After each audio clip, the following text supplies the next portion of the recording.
अभी तो हमने ये पढ़ा है कि ये एक न्यूरॉन है, तो इसके अंदर अगर कोई स्टिमुलस आए तो कैसे यहाँ से यहाँ आगे आगे वेव पैदा होती है, रिले होती है इन द न्यूरॉन इटसेल्फ। लेकिन अगर एक न्यूरॉन से दूसरे न्यूरॉन तक यही वाली जानी हो, मैसेज आगे जाना हो, वो तो जाएगा ही, संदेशा आगे जाना है। ये इम्पल्स, ये wave, electric wave, it has to go further to the next neuron in the line, isn't it? So वो conduction कैसे होता है, transmission कैसे होता है, now is that topic. So here this is a pre-synaptic neuron. इसके axon terminals दिख रहे हैं ये लास्ट में, ये जड़े जड़े सी इसकी, और उसके बाद आपको पता है गैप होता है और तब जाके नेक्स्ट वाला न्यूरॉन शुरू हो रहे होते हैं। तो मान लीजिए ये नेक्स्ट वाले न्यूरॉन शुरू हो गए हैं, ये दो न्यूरॉन्स बनाए हैं यहाँ पे मैंने, ये वाला और ये वाला येलो, दो न्यूरॉन्स बनाए हैं। ये दोनों न्यूरॉन्स कहलाते हैं पोस्ट साइनेप्टिक न्यूरॉन्स, क्योंकि साइनेप्स, ये जो दो न्यूरॉन्स के बीच में गैप होता है, यानी synaptic cleft, this also here we can see the gap, that is synaptic cleft seen here, ये खाली एरिया। आपको पता है कि डेंड्राइट्स लेते हैं इंफॉर्मेशन और इंफॉर्मेशन आगे जाती है in the form of a wave, electric wave, the impulse travels further further. यहाँ पे दो डिविजन्स हो गए और बहुत सारी जड़ें जड़ें सी बन गई जिसको बोलते हैं एक्सॉन टर्मिनल्स, ये पैदा हो जाते हैं आगे जाके। ये न्यूरॉन का स्ट्रक्चर है और इन एक्सॉन टर्मिनल्स के अंदर ये जो नॉब लाइक स्ट्रक्चर्स हैं, नॉब्स गोले गोले दिख रहे हैं आपको, swollen ends of the axons, these contain small globules, rounded structures called synaptic vesicles, गोले गोले वेसिकल्स। ये जो पर्पल पर्पल बनाए हैं, ऐसे बहुत सारे होते हैं इनके अंदर, नॉब्स के अंदर, इन सोलन एरियाज के अंदर। Each of these vesicles contains a chemical that is neurotransmitter inside it. इनके अंदर न्यूरोट्रांसमीटर्स होते हैं, केमिकल्स होते हैं, जो कि यहाँ छोड़ दिए जाते हैं आगे जाके। देखो ये आगे जाके फ्यूज़ हो जाती है vesicles with the wall of the axon terminals, और यहाँ पे जाके फ्यूज़ हो गई देखो, और इन्होंने अपने कंटेंट्स यहाँ डाल दिए खाली जगह में, क्लेफ्ट में, साइनेप्टिक क्लेफ्ट में, खाली जगह में, साइनेप्स में। और ये देख रहे हो आप गोले गोले गोले से ये जो बहुत सारे बनाए हैं, ये सारे वही केमिकल हैं, न्यूरोट्रांसमीटर्स, जो यहाँ डाले गए हैं। For example acetyl choline is a neurotransmitter. In neurotransmitters को कौन ले रहा है? ये जो रिसेप्टर्स पड़े थे ना यहाँ पे, ये है एक post synaptic neuron, post synaptic neuron उनकी सेल बॉडी है ये। और डेंड्राइट्स भी दिख रहे हैं आपको, इसमें डेंड्राइट्स हैं। तो इन एरियाज में can you see this blue coloured structures?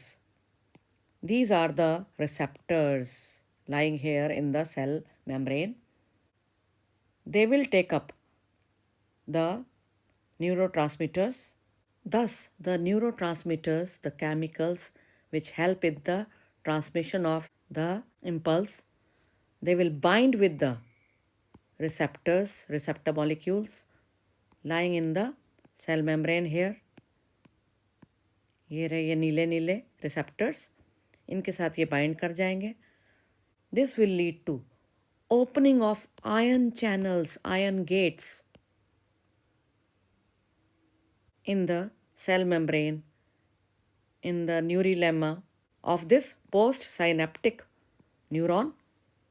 उसके न्यूरिलेमा में आयन चैनल्स खुल जाएंगे, जिससे क्या होगा, आयंस की एंट्री शुरू हो जाएगी, ऐसे आयंस की एंट्री जिससे कि फ़र्क पड़ेगा, न्यू पोटेंशियल जनरेट हो जाएगा, जो कि या तो एक्साइट करेगा या इनहिबिट करेगा किसी फंक्शन को, लेकिन नया potential, new wave, new impulse will be created in these post synaptic neurons.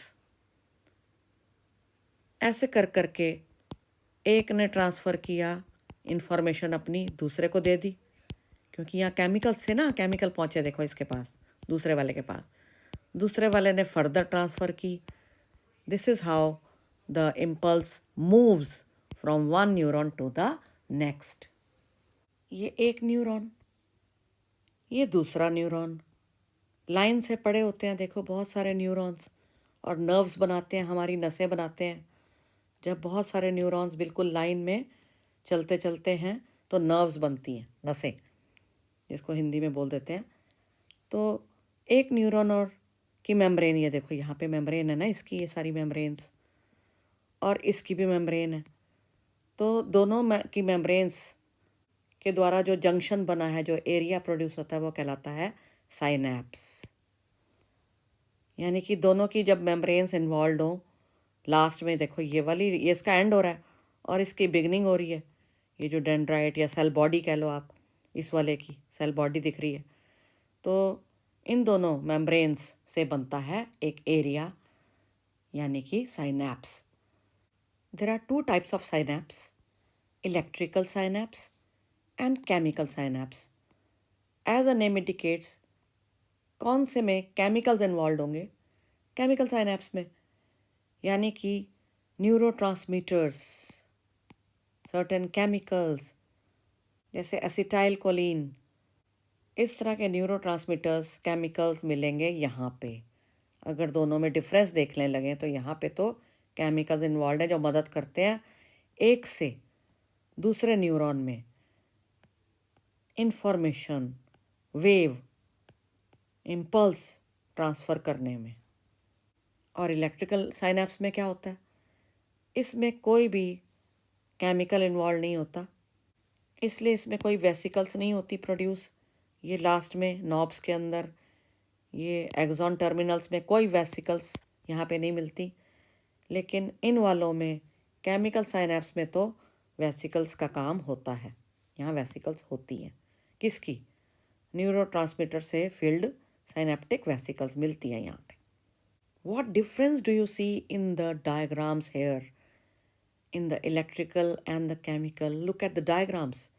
A very basic difference can be seen.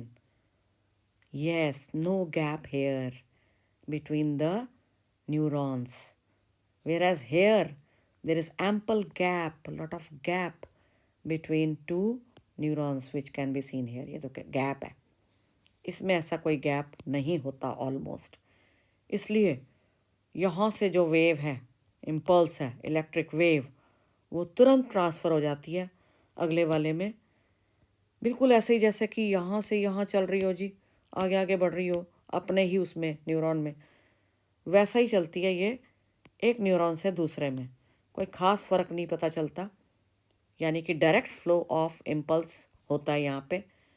यहाँ पे केमिकल साइनैप्स में indirect travelling of impulse, flow of impulse देखा गया है, क्योंकि यहाँ पे बहुत सारा खाली जगह हो जाती है, जिसको बोलते हैं साइनेप्टिक क्लेफ्ट।